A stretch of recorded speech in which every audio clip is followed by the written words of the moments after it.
What's up, guys? Today I am on Tumblr looking at Puss in Boots: The Last Wish, thoughts, fan art, and just whatever. Tumblr can be an interesting site sometimes. What in the heck is this? And so I'm just going to go through these now and see what we got. First up, got a bit of fan art here.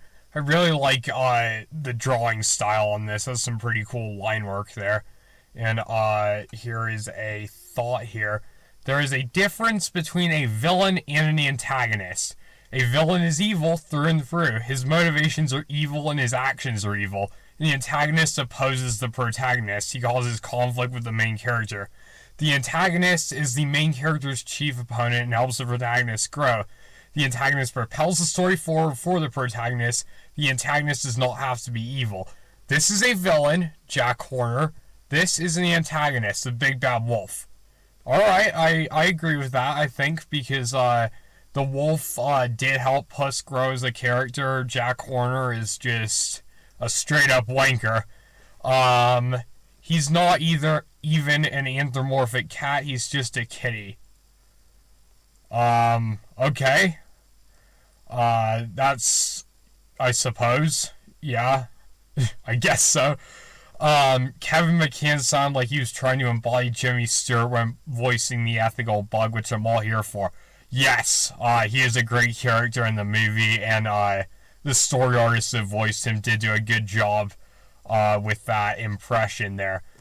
What is this? Okay, the explanation is that, guess who made a Puss in Boots OC because of The Last Wish? Soot Claws? Okay, all I can think of now is that Wilbur Soot is a cat. By the way, I have to draw this, guys. By the way, I did this challenge earlier. I've seen this been going around the interwebs, where people draw the interaction between Puss and the Wolf in their own style, and this is my interpretation of it. It's not very good, but I tried. Guys, I tried. That's what counts. This Death is tired of Puss's crap. Yeah. I could have seen him pulling out a gun at some point there. I am Death straight up. Super cool Big Bad Wolf that. But I'll admit his concept did remind me of something else. He's a good character overall and absolutely perfect for bringing trauma to his generation. Yes, but if you're older to YouTube, you probably grew up with this thing. What is that? That is absolutely horrifying. It looks like something out of a Jim Henson movie. I mean, he can't whistle, but they're otherwise pretty equal competitors. One's the Grim Reaper and the other's the Harbinger of the Nothing, etc. But then again, which is worse, having your A handed to you by a cat or getting stabbed by a child after 10 minutes of screen time? I don't know what that thing is, but it is horrifying. Let's see, what else? I love how unapologetically evil Jack Horner is. Dude doesn't have a tragic backstory or some misunderstood man. He's just a mean MF who is having the time of his life at the expense of others and is funny doing it.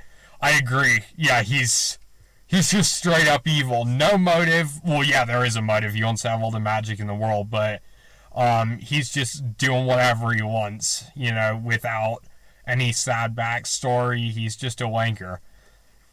Here's some more fan art. Welcome to my Fiesta. That looks really cool. It actually looks a lot like the frame from the movie. Really good job, whoever did that.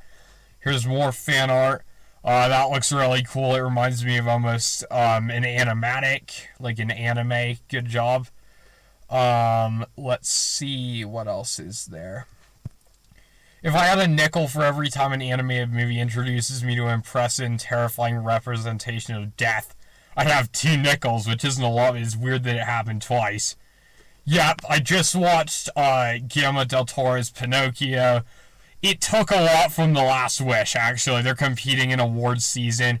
Guillermo del Toro's Pinocchio just won the Golden Globes for Best Animated Picture, but I thought they were both really good movies. Obviously, Puss in Boots is superior, And it's just really weird that they have so many similarities. I mean, I guess that's happened a few times in the animation industry, but I mean, it's just it's a lot about life and death, the themes between the two movies, but it's still really good. So I would check out Guillermo del Toro's Pinocchio if you have the time at some point.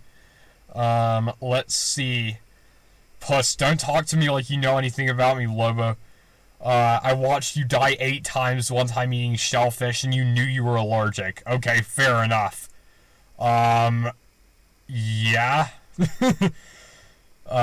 Yeah, I mean, Death is, mad at Puss for... I had only just saw this after I came out of the movie. That, his vendetta with Puss is kind of personal because, he's mad at him for just, frittering away all of his lives. And, that's why he wants to take his last one so badly. Hey, I think that Big Jack Horner's bottomless bag is Mary Poppins, not just based on the style, but the fact that it has umbrellas all over it. He stole Mary Poppins' bag. I was just watching Mary Poppins last night, and I 100% agree. I think that's the reference that they were going for there. Here's some incorrect quotes from Team Friendship. Onion rings or vegetable donuts, valid. Puss used to Perito's antics at this point, sure. Your stomach thinks all potatoes are mashed. Also valid. Okay. Lasagna is spaghetti-flavored cake. Puss says absolutely nothing. Lobsters are mermaid scorpions. That one is a little kitty interested. No, Perito, keep going. And, there is just a lot there. Those are really clever. I've seen a lot of these incorrect quote things across the internet, and some of them are great, some of them are a little weird. Let's see. I see people talking about the shaving scene where Puss trusts her enough to hold a knife to his neck, and yet no one mentions their first interaction in the film. Puss is cool with Kitty kicking him, and Kitty does nothing when Puss grabs her tail to pull her back. And the fact she flicks his beard and he isn't bothered. Or at the end, Puss just told Kitty and Perito to steal Rich Man's boat and sail to who knows where. The two blindly followed his steps, and he hadn't told them where they were going. They just trusted him enough to know what he was doing. It's tiny details like this that make me love the trio's relationship so much. A couple that trusts each other, and a loyal best friend who will never leave them. This trio is pure love and trust. I agree, and those are actually some interesting details I hadn't really noticed before. Yeah, that's really cool. Who would win in this battle of British villains? Moriarty from Sherlock Gnomes or Goldilocks from Puss in Boots: The Last Wish? Little bit of a weird death battle there, but Goldilocks would beat the crap out of that little thing. I mean, come on. Obviously. Let's see, scribbles of Puss and Kitty. Here's dadgummit. Those are nice. I like those. Just really cool little sketches there. Awesome. This fan art of Goldilocks. That looks really cool. And I like how you got... A lot of people have noticed this by this point, but her teeth right there are like bear canines. They're like, to further symbolize her relationship with the bears as a family, and that's really cool. Alright, let's see what else we got here. More fan art. Oh my gosh, that is really good fan art. Who is your favorite fearless hero? I've had that song stuck in my head for ages, and I will probably for all eternity. Alright, here are some charts. Let's see what we got here. Would never stab anyone. Perito, Mama and Papa Bear. I think Papa Bear would do some stabbing, guys, but... Alright. Yells, I won't hesitate, be first. Puss and Goldilocks. I do agree with that. Would stab without warning Jack Horner 100%. But he did give a warning. He didn't kill Perito immediately with that unicorn horn. He's like, yeah, I'm gonna shoot him in the face, and they just didn't do it. Would stab as a warning. The wolf and Kitty. Yes. I think the wolf would just stab mercilessly, because he obviously just attacked Puss trying to get his last life. That's pretty good. Here's the thing. I do not like this art that's been going around with Puss as a human, but I'd say this is a better one that I've seen. That's a good one. Alright, this new TikTok from the Puss in Boots account. Let's see what we got here. Hey, I'm just gonna assume that you haven't noticed, but you haven't told me that I'm the most beautiful, gorgeous in the whole world today. I love that Perito plushie. That's so awesome.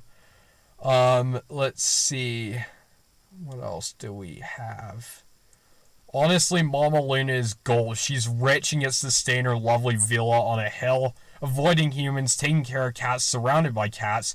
Just walks around, enjoys the fact that she has so many cats and has cat-themed furniture and catty outfits.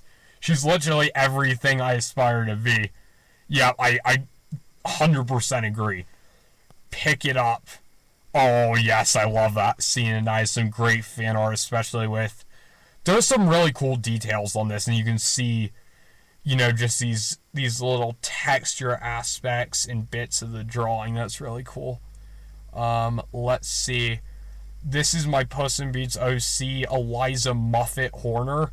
She's Jack's wife. Figured even if he's not the family type, he'd need an heir to his family business eventually. They were aiming for one kid, but ended up with surprise twins. Lol. She does the most child care and is a bit of a Karen. Yeah, Jack Horner would be married to a Karen, 100%. Like, I feel like she completely could have been a character. When they had the original villain, Don Manola, that I'll be probably talking about pretty soon in another video, he had a wife character as well, and I think she looked a bit like this. And, yeah, definitely would be a Karen. Let's see, what else do we have here? Oh, those are some nice little sketches as well. Those look, very anime-esque. Let's see what else we have. And also, guys, I'm not clicking on any hot desk stuff, just so you guys know. Oh, that is sick. The lighting on this. That looks professional, actually. That is really cool. That has some great little details on there, and I love how it looks. Oh, that's sick. We've got some nice little textures with the sparks coming off of his sickles there. That's really cool. Let's see. I think it's pretty amazing The Last Wish managed to add a redeemable villain, an unredeemable villain, and an unstoppable force all in one story. Yes, love the variety between the villains. Let's see. Scroll down.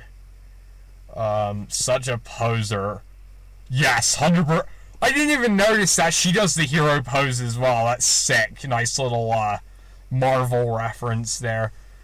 For those who didn't see my post about the audience reactions to my last Puss in Boots screening, I have a story to tell.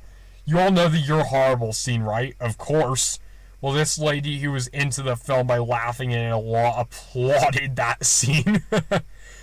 Yeah, some people, I think, liked the movie a little too much.